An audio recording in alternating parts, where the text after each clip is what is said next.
दिया जाए। अब हम बात करते हैं एक और महत्वपूर्ण खबर की।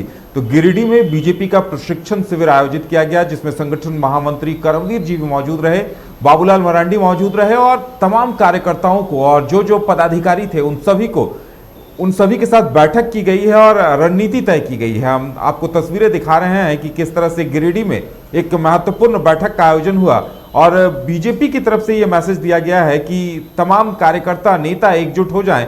तमाम पदाधिकारी विधायक इस बैठक में मौजूद थे और क्या कुछ वहां हुआ है, क्या कुछ मैसेज दिया गया है संगठन की तरफ से, जानने के लिए चलेंगे अपने संवाददाता मदन के पास। मदन, क्या कुछ रहा गिरिडीह में अहम?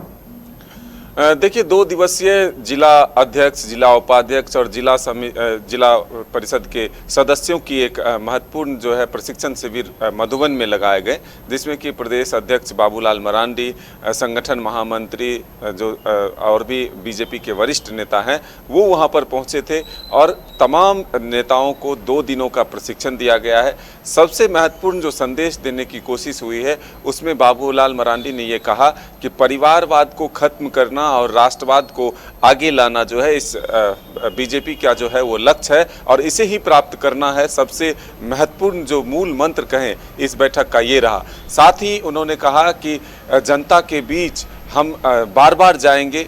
दरअसल जनता को भगवान तुल्य बताया और कहा कि भगवान के पास अगर आप अपने कार्य सिद्धि के लिए, अपने चीज़ों को प्राप्त करने के लिए उस सिद्धि के साथ अगर बार बार जाएंगे तो फिर वो सफलता आपको हासिल हो सकती है। तो सरकार के जो कामकाज हैं उसको लेकर के अगर आप बार बार जनता के बीच में जाएंगे तभी जनता का आशीर्वाद आपको मिलेगा और तभी आप फिर से सत्ता में आ सकते हैं। तो इसे आप सीधे तौर पर 2024 की तैयारी से जोड़ सकते हैं और इसी के लिए दूसरी बार मधुबन को चुना गया। इससे पहले भी बीजेपी कार्य समिति की 2 दिवसीय जो बैठक हुई थी उसमें भी मधुबन में ही यह शिविर लगा और उसके बाद अगर ये इस प्रशिक्षण शिविर को आप देखें तो फिर से मधुबन में ही लगाया गया। तो हम ये कह सकते हैं कि उस क्षेत्र में भी अपना एक तरह से बढ़त बढ़ाने की कोशिश बीजेपी का है, टारगेट है और इसको लेकर के संथाल तक जो है मैसेज देने की कोशिश होती है कि संथाल को किस तरह से साधा जाए। तो बाबूलाल मरांडी को जब से कमान मिला है तब से उस क्षेत्र में और भी ज़्यादा जोर लगाने की कोशिश बीजेपी की है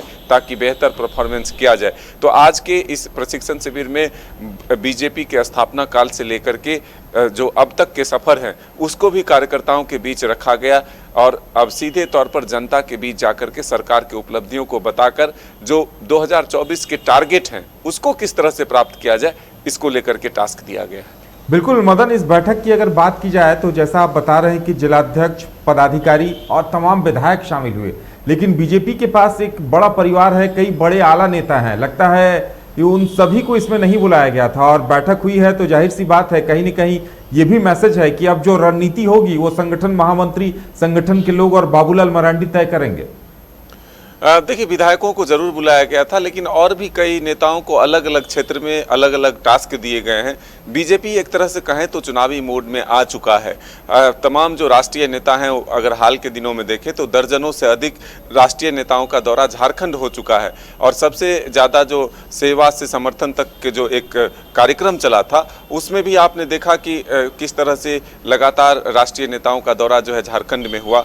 तो यहाँ के नेताओं को भी दूसरे प्रदेश में टास्क दिए गए हैं, वो वहाँ तक जाकर के अपने काम को पूरा कर रहे हैं, चाहे वो अलग अलग योजनाओं से जुड़ा हुआ जानकारी लोगों तक पहुँचाने का हो या फिर अन्य जो संगठनिक काम है उसको लेकर के जो टास्क हैं वो दिए गए। तो यहाँ भी राष्ट्रीय जो महामंत्री हैं और या फिर जो एक तरह से कहें राज्यसभा सांसद समीर उरांव हैं वो भी इसमें शामिल हुए थे और उन्होंने सीधे तौर पर संबोधन के साथ अपने विचार जो है इस प्रशिक्षण शिविर में रखा और सीधे तौर पर टास्क यही है, चाहे वो बाबूलाल मरांडी हो या संगठन महामंत्री हो या फिर अन्य नेता हैं जो भी इस प्रशिक्षण शिविर में पहुंचे, उनका सीधा मकसद था कि अपने कार्यकर्ताओं नेताओं तक एक संदेश जाए कि उनको सिर्फ चुनाव के लिए अब जुट जाना है और जो लक्ष्य है उसको किस तरह से प्राप्त करना है इसको लेकर के एक तरह से मूल मंत्र दिया गया, टास्क दिया गया और इस पर ही तमाम नेता जो है आगे काम करेंगे। चलिए मदन, हमारे साथ जुड़ने के लिए और तमाम जानकारी देने के लिए आपका बहुत बहुत धन्यवाद। तो कहा जा सकता है कि बीजेपी चुनावी मोड में आती हुई दिखाई दे रही है और कहीं न कहीं ये दिखाने की कोशिश है कि अब बीजेपी का पूरा दारोमदार बाबूलाल मरांडी के ऊपर है अध्यक्ष उन्हें चुन लिया गया है। विधायक दल के नेता के तौर पर संभावित तौर पर माना जा रहा है कि बाबूलाल मरांडी ही होंगे, भले नेता प्रतिपक्ष का दर्जा उन्हें दिया जाए या नहीं जाए। हालांकि अभी बीजेपी की तरफ से स्पष्ट नहीं किया गया है। वहीं अब जो बैठकें हो रही है, जिस तरह से रणनीति बनाई जा रही है, तो सीधे सीधे ये संदेश दिया जा रहा है कि ये तमाम चीजें बाबूलाल मरांडी के नेतृत्व में ही होना है। और अब उनके ऊपर एक कहा जा सकता है कि बड़ी चुनौती भी है कि कार्यकर्ताओं में जोश भरने का, ताकि ज्यादा से ज्यादा वो आगे आकर बीजेपी के लिए सफर आसान कर सकें। देखने वाली बात यह होगी कि बीजेपी अपनी इस कवायद में कहां तक सफल रहती है। और फिलहाल हमारे साथ हमारे इस खास पेशकश में इतना ही। हमें दीजिए इजाजत और आप देखते रहिए न्यूज़ बाइस्कोप। नमस्कार।